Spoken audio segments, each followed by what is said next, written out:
नमस्कार, मैं हूं शम्स ताहिर खान और आप देख रहे हैं वारदात। आज आपके सामने दो तस्वीरें और दो अफसोसनाक वारदात के साथ आया हूं। दोनों ही तस्वीरें और दोनों ही हादसे दिल दहलाने वाले हैं। ताइवान की राजधानी ताइपेई में बुधवार सुबह ट्रांस एशिया का एक विमान उड़ान भरने के 3 मिनट के अंदर ही शहर के एक फ्लाईओवर से टकराते हुए नदी में जा गिरा।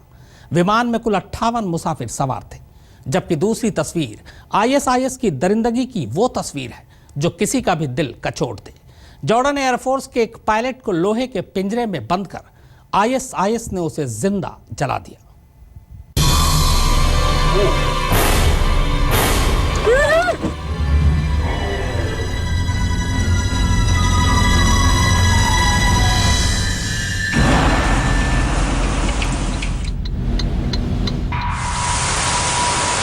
चार फरवरी सुबह 10:45 local time, Taiwan. Trans Asia Airways की उड़ान संख्या G235 53 मुसाफिरों और 5 क्रू मेंबरों के साथ तय वक्त ताइपेई सोंगशन एयरपोर्ट से किनमेन आइलैंड के लिए उड़ान भरता है। मौसम पूरी तरह साफ नहीं था। रात से ही शहर में बारिश हो रही थी, पर ऐसा भी नहीं था कि इस मौसम में उड़ान न भरी जा सके। फिर विमान के पायलट को 14,000 घंटे और को पायलट को 4,000 घंटे की उड़ान का तजुर्बा था। लिहाजा एयर ट्रैफिक कंट्रोल यानी एटीसी से सिग्नल मिलते ही विमान रनवे छोड़ देता है।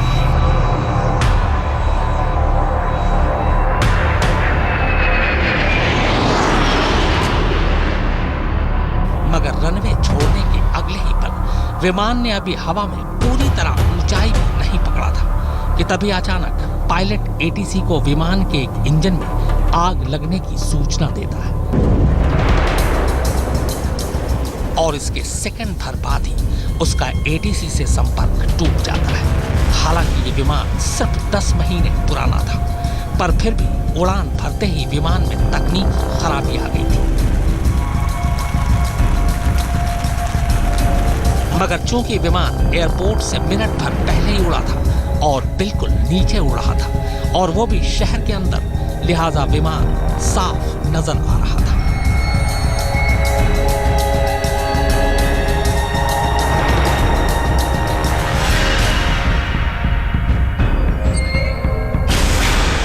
करीब मिनट 2 मिनट लड़खड़ाने के बाद विमान एयरपोर्ट से आगे बढ़ता है। शहर की सारी ऊंची बिल्डिंगें वही थी, पर किस्मत अच्छी थी कि विमान किसी बिल्डिंग से नहीं टकराता, बल्कि उन बिल्डिंगों को पार करते हुए अचानक शहर के बाहर एक फ्लाईओवर के करीब आता है। विमान अब पूरी तरह नीचे था, काबू से बाहर। विमान का दायां विंग सबसे पहले फ्लाईओवर पर लगे एक खंबे से टकराता है। इसके बाद वो वहां से गुजर रही एक टैक्सी कैब को टक्कर मारता है और फिर फ्लाईओवर के बराबर में नदी में जा गिरता है। इत्तेफाक से जब ये सब कुछ हो रहा था, तब उसी फ्लाईओवर पर मौजूद एक कार के डैश कैम ने ये सारी तस्वीरें रिकॉर्ड कर ली। विमान के नीचे गिरते ही सबसे बड़ा खतरा ये था कि कहीं फ्यूल और टक्कर की वजह से विमान में आग न लग जाए, पर ऐसा हुआ नहीं। पानी में गिरने की वजह से विमान आग की जद में आने से बच गया। विमान के नदी में गिरते ही आनन फानन में रेस्क्यू ऑपरेशन शुरू हो गया। Fire brigade, ambulance, water craft और लगभग 170 बचाव दल ने फौरन विमान को घेरे में ले लिया।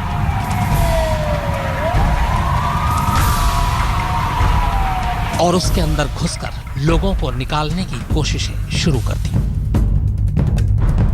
प्लेन के नीचे गिरने और पानी के अंदर चले जाने की वजह से 12 लोगों की मौके पर ही मौत हो गई, जबकि 16 गंभीर रूप से घायलों को किसी तरह बाहर निकाला गया।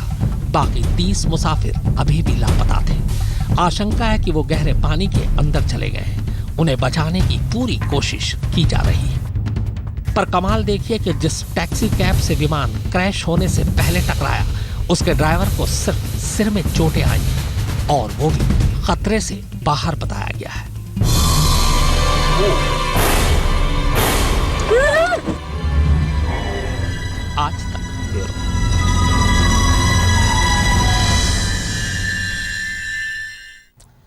और अब दरिंदगी की वो तस्वीर जो सीना छलनी कर दे। अब तक 7 वीडियो जारी कर 7 सिर कलम करने वाले आईएसआईएस ने अब मौत का 8वां वीडियो जारी किया। इस बार कैमरे पर उसने एक शख्स को जिंदा जलाते दिखाया। यह शख्स कोई और नहीं बल्कि जॉर्डन एयरफोर्स का एक पायलट है जो सीरिया में आईएसआईएस के हाथ लग गया था। इस पायलट को आतंकवादियों ने लोहे के एक पिंजरे में कैद कर जिंदा जला दिया।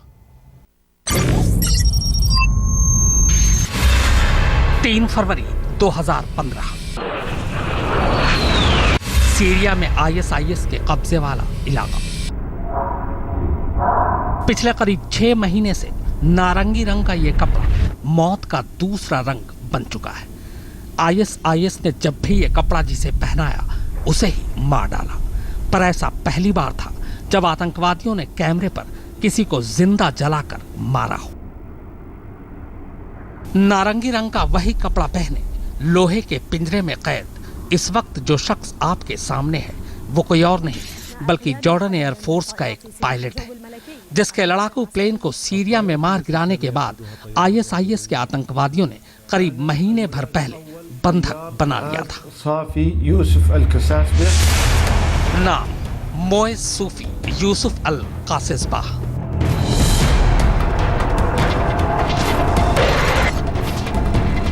उम्र 27 साल। पेशा जॉर्डन वायुसेना में फ्लाइट लेफ्टिनेंट। दरअसल कासिसबाह का जॉर्डन वायुसेना में पायलट होना ही उसका सबसे बड़ा गुनाह है और आईएसआईएस ने उसके इसी गुनाह की सजा भी मुकर्रर की और वो है मौत की सजा, सरेआम जिंदा जलाकर मारने की सजा। और इसीलिए खास तौर पर उसके लिए लोहे का यह पिंजरा तैयार किया गया और उसे इस पिंजरे के अंदर बीचों बीच खड़ा कर दिया गया। आईएसआईएस के आतंकवादियों ने उसे जलाकर मारने से पहले उसके कपड़ों पर पेट्रोल छिड़का। पिंजरे से थोड़ी दूर पर ही 2 आतंकवादी अपने हाथों में मशाल लिए खड़े हैं। पिंजरे के बाहर से पिंजरे के अंदर तक एक खास नाली बनाई गई।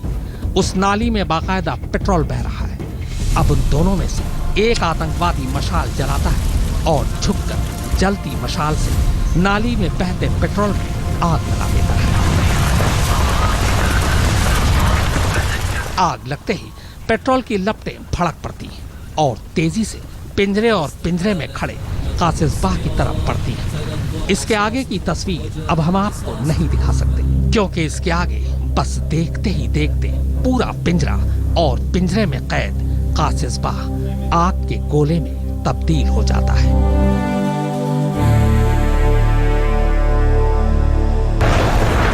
दरअसल जॉर्डन सीरिया और इराक में आईएसआईएस के खिलाफ जारी जंग में अमेरिका का साथ दे रहा है। 3 जनवरी को मोए सफी यूसुफ अल कासिसबाह को एक मिशन के तहत आईएसआईएस के ठिकानों पर बमबारी करने के लिए भेजा गया था, लेकिन बदकिस्मती से आतंकवादियों की एक मिसाइल से उसका जहाज क्षतिग्रस्त हो गया। इस हमले में कासिसबाह की जान तो बच गई, लेकिन वो आईएसआईएस के लड़ाकों की गिरफ्त में आ गया।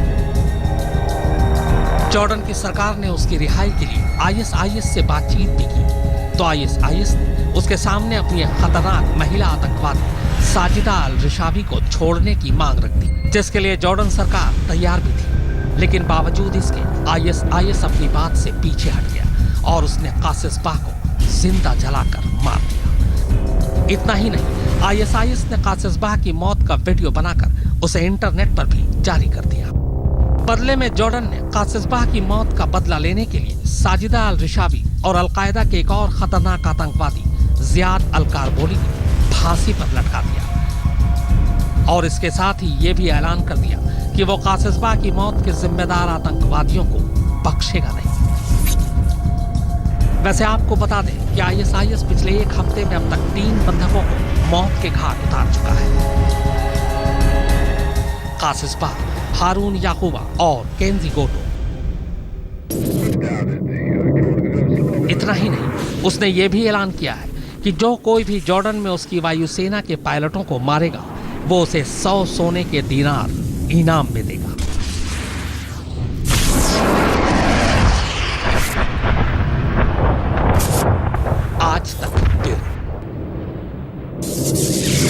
2 जापानी बंधकों को मार डाला था। इनमें से एक की मां ने आतंकवादियों से फरियाद की थी कि वो इसके बेटे की जान बख्श दे, उसे मारकर उस मां का दिल न जलाए। पर दरिंदे आतंकवादियों ने रहम की बजाय अब पायलट को ही जिंदा जलाकर मार दिया। I'm back, Obama, and I'm back because of your arrogant foreign policy towards the Islamic State, because of your insistence in continuing your bombings in al-Mali, Zamar and the Mossadam, despite our serious warnings. You, Obama, have yet again. 21 अगस्त अमेरिकी पत्रकार James फोले। 2 सितंबर British पत्रकार Steven सॉटलॉफ।